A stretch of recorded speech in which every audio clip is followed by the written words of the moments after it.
All right, everyone. Welcome to another exciting episode of In the Chute. You're looking at the ugly mugs of, well, one ugly mug. You decide who it I'm is, but beautiful, so I don't know what you're talking about. or me, Brandon. All right, Calen, what do you got for In the Chute today? All right, we got a couple of videos in today. This is the last one. My note says, it's mostly respect when asking people about herd or acreage sizes. When it comes to Western culture specifically, I think it's interesting because I grew up in it, but I didn't really realize that it was something that people didn't understand. They find out you have a horse and cattle ranch, or your family does, and you work with them and stuff. The first thing is, well, how many animals do you have? How much, how big is a place do you have, and stuff like that.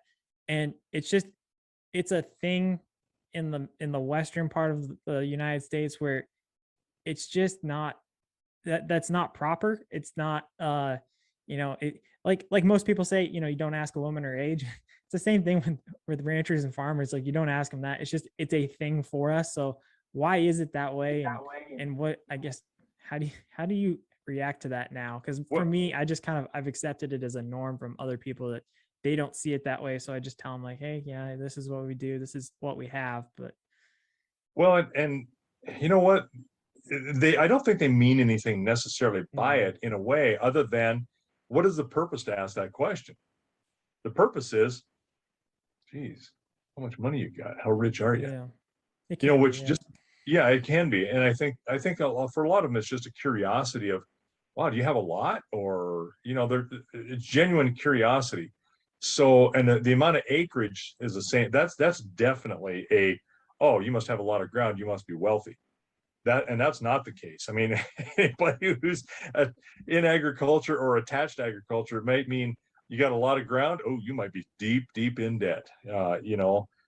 So it is not necessarily an indication of wealth. It Sometimes I think they take it as that, but I'll in a lot of ways, if it's around a bunch of people, and I've said this a number of times. I've said, I've got too many to feed and not enough at sale time.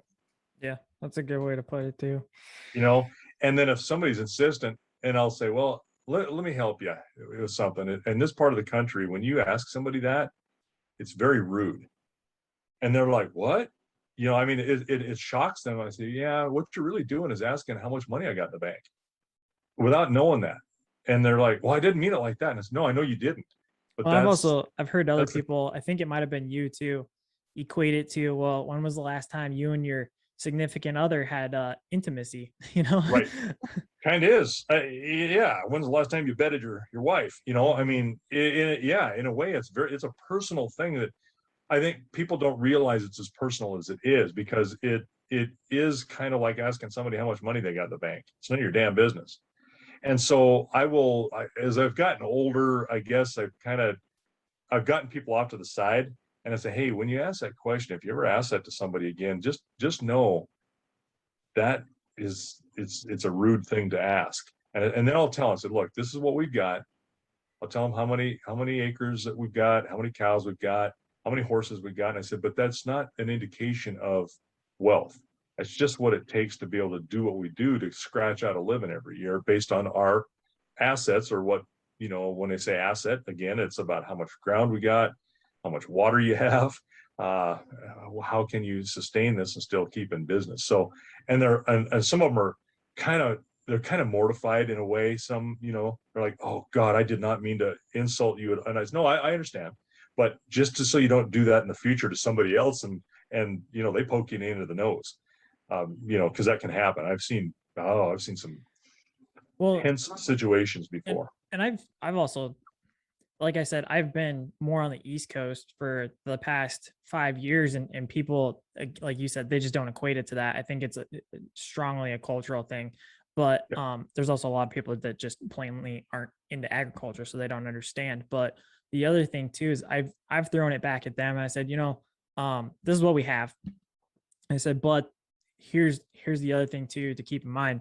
We used to have the herd swapped, and I'll explain that to them. Right. Like, the horses used to be 50, and they're like, "Oh my gosh, I can't believe you had that many horses." I'm like, Yeah, but that's because of financial reasons. Like it did not make sense financially for the family business to continue to have that many horses and not enough cows. So we had to swap at a certain point to try and make up for that. And now we're looking at potentially changing some things up again. Like I have to explain to them it's a fluid and dynamic situation. It's not just something that you have this amount of, money. Because then the other inevitable question is, well, how much were the horses when you sold them? Because they're curious now. They're like, well, clearly you're selling them. Like, what's the cost? Because again, when I've had people ask me that, it hasn't been out of necessarily being um intrusive. It was just simply curiosity of like, oh, okay, like how does your business operate and stuff like that. But to explain to them that the herd sizes have changed over the years because of financial and economic reasons, that also makes them think like, oh, this is actually a real business. It's not just because they're playing around and trying to have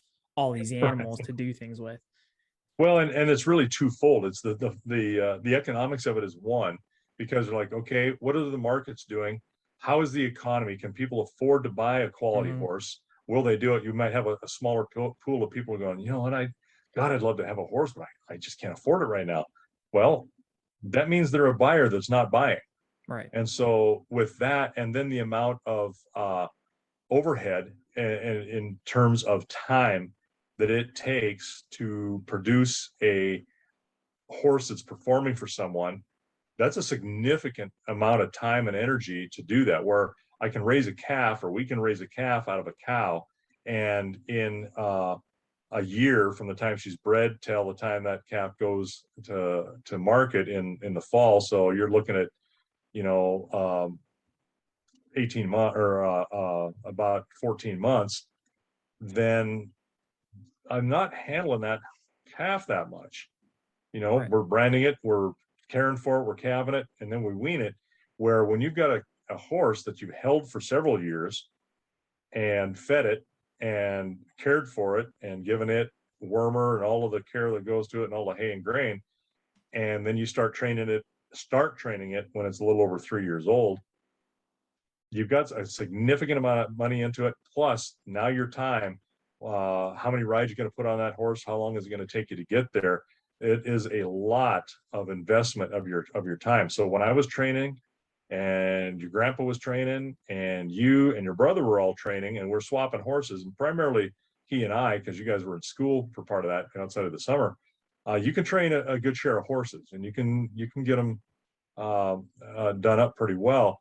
But now that it's just me, um, I can't train what four people could do before, or even three people, or even two people, and do everything else we're doing. So it's economy based, and then it's also about how much time you can spend to do that, and whether or not you can do the job. There's no sense in raising a horse and training it poorly. That isn't going to work very long. You're gonna, Right. spend you spend a lifetime building a good reputation, or several lifetimes building a good reputation, and it doesn't take very many horses that don't turn out like they should to ruin that reputation. So, the economy is a big deal. We could still do a lot of horses and raise our rates, which you have to do at times, especially with inflation on hay and feed and everything else that goes along with that. But that time commitment is enormous.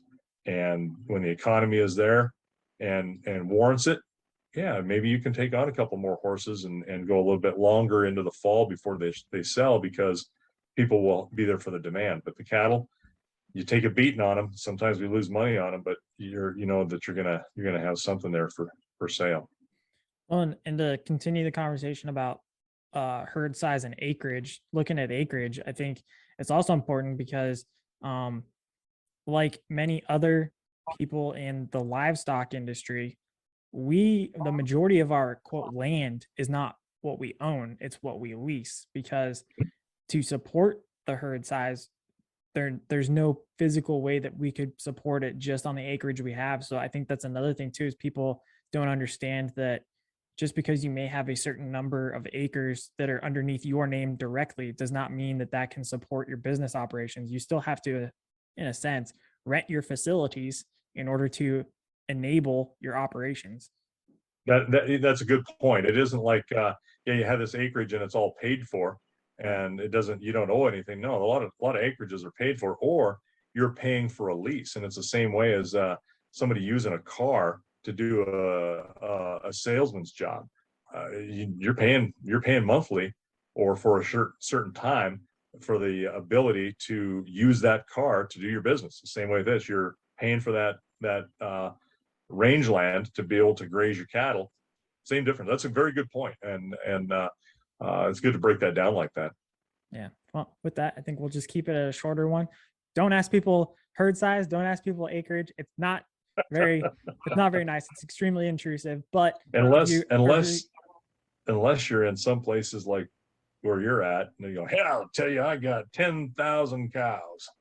I mean, they're more than happy.